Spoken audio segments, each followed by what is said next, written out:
Assalamualaikum warahmatullahi wabarakatuh. Perkenalkan, nama saya Prima Hidayatullah, NIM 0563079112, Prodi Perencanaan Wilayah dan Kota UPB JJ OT Denpasar. Dalam video kali ini saya akan menjelaskan pelajaran dari sejarah Pancasila bagi generasi muda dan juga fokusnya pada proses lahirnya Pancasila. Memahami sejarah Pancasila sangatlah penting bagi generasi muda untuk menanamkan rasa cinta tanah air dan memahami dasar negara Indonesia. Sejarah ini memberikan wawasan tentang bagaimana Pancasila dibentuk serta nilai-nilai yang tergantung di dalamnya yang relevan dengan kehidupan sehari-hari. Proses perumusan dan penetapan Pancasila sebagai dasar negara melibatkan 3 badan penting dan melalui beberapa tahapan krusial, yaitu BPUPKI, Piagam Jakarta, dan PPKI. Dalam proses lahirnya Pancasila dimulai dengan sidang pertama BPUPKI yang berlangsung dari 29 Mei hingga 1 Juni 1945. Tujuan utama BPUPKI adalah mempersiapkan kemerdekaan Indonesia termasuk merumuskan dasar negara.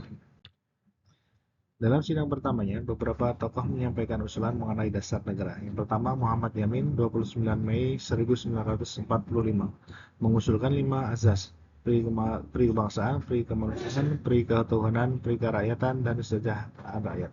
Yang kedua, Supomo, 31 Mei 1945, mengusulkan 5 dasar persatuan kekeluargaan, keseimbangan lahir batin, musyawarah, dan keadilan rakyat. Yang ketiga, Insinyur Soekarno, 1 Juni 1945, menyampaikan usulan 5 prinsip yang ia namakan Pancasila, yaitu kebangsaan Indonesia, internasionalisme, pri kemanusiaan, mufakat, dan demokrasi. Setelah sidang BPUPKI, dibentuklah Panitia 9 yang diketuai oleh Soekarno yang bertugas merumuskan dasar negara secara lebih konkret. Hasil kerja panitia ini adalah Piagam Jakarta yang disahkan pada tanggal 22 Juni 1945. Piagam Jakarta berisi rumusan awal Pancasila. Namun dalam prosesnya terjadi perbedaan pendapat, terutama terkait rumusan sila pertama. Hal ini menunjukkan bahwa sejak awal Indonesia dibangun di atas keberagaman yang membutuhkan sikap menghargai dan kompromi. Setelah Indonesia merdeka, sidang PPKI dilaksanakan pada tanggal 18 Agustus 1945. Dalam sidang ini, Pancasila resmi disahkan sebagai dasar negara Indonesia. Salah satu keputusan penting adalah perubahan pada sila pertama bagi Piagam Jakarta. Perubahan ini dilakukan untuk menjaga persatuan bangsa agar seluruh rakyat Indonesia yang memiliki latar belakang agama dan budaya yang berbeda dapat menerima Pancasila sebagai dasar negara bersama. Keputusan ini menunjukkan bahwa para pendiri bangsa lebih mengutamakan persatuan daripada kepentingan golongan. Dari proses lahirnya Pancasila, kita dapat melihat beberapa nilai penting. Pertama, nilai persatuan. Para tokoh bangsa mengutamakan keutuhan Indonesia di atas kepentingan pribadi atau kelompok. Kedua, nilai musyawarah. Setiap perbedaan diselesaikan melalui diskusi dan kesepakatan bersama, bukan dengan paksaan. Ketiga, nilai toleransi. Para pendiri bangsa saling menghargai perbedaan, terutama dalam hal agama dan pandangan hidup.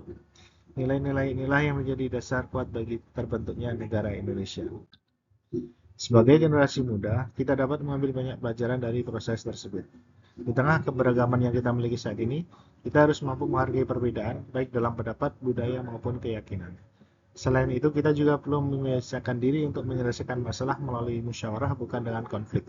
Sikap saling menghormati dan menjaga persatuan menjadi hal yang sangat penting di era sekarang. Sebagai penutup, proses lahirnya Pancasila mengajarkan kita bahwa persatuan, musyawarah, dan toleransi adalah kunci utama dalam membangun bangsa. Sebagai generasi muda, kita memiliki tanggung jawab untuk menjaga menerapkan nilai-nilai tersebut dalam kehidupan sehari-hari agar Indonesia tetap menjadi bangsa yang kuat dan bersatu. Sekian presentasi dari saya. Terima kasih. Assalamualaikum warahmatullahi wabarakatuh.